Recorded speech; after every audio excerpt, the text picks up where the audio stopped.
છોટાઉદેપુરની SF high school ખાતે નારી વંદન ઉત્સવ નિમિત્તે મહિલા વંદન રેલી યોજાઈ।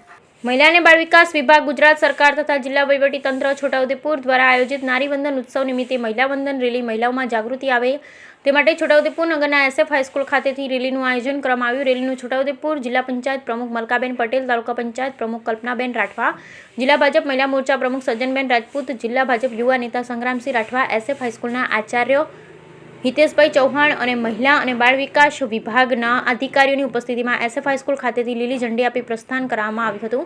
નારી વંદન સપ્તાહની આજથી શરૂઆત SF હાઈસ્કૂલ ખાતેથી કરવામાં આવી અને નારી વંદન સપ્તાહ કાર્યક્રમ આજથી એટલે કે 1 ઓગસ્ટ 8 ઓગસ્ટ દરમિયાન અલગ અલગ કાર્યક્રમ જિલ્લામાં યોજવામાં આવશે। મહિલાઓના સર્વાંગી વિકાસ મહત્વના પરિબળ જેવા કે સુરક્ષા, સ્વાવલંબન, કલ્યાણ અને સ્વાસ્થ્ય વગેરે ક્ષેત્રોમાં મહિલાઓ સક્ષમ થાય તેવી મહિલા અને બાળ વિકાસ વિભાગ દ્વારા કાર્યક્રમ યોજવામાં આવ્યા। Bureau report Rehan Patel, Chhotaudepur. આજથી તારીખ 1/1/2024 થી 8/8/2024 સુધી 1 થી 8 સુધી નારી વંદના ઉત્સવ સપ્તાહ શરૂ થાય છે। આજથી નારીઓને, મહિલાઓને જે ઉત્સવ ઉજવવાનો છે એ હેતુથી આજે અહીં SF હાઈસ્કૂલથી ફ્લેગ ઓફ કરીને નારી વંદના ઉત્સવને રેલી દ્વારા શરૂઆત કરવામાં આવી છે।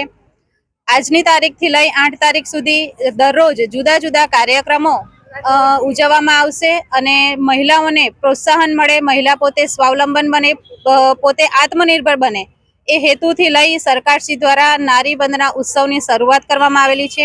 સાથે સાથે બીજી એક વાત કરું તો આજથી વિશ્વ સ્તનપાન દિવસ જે 1 સપ્તાહ માટેનું છે એ પણ આજથી શરૂઆત થાય છે।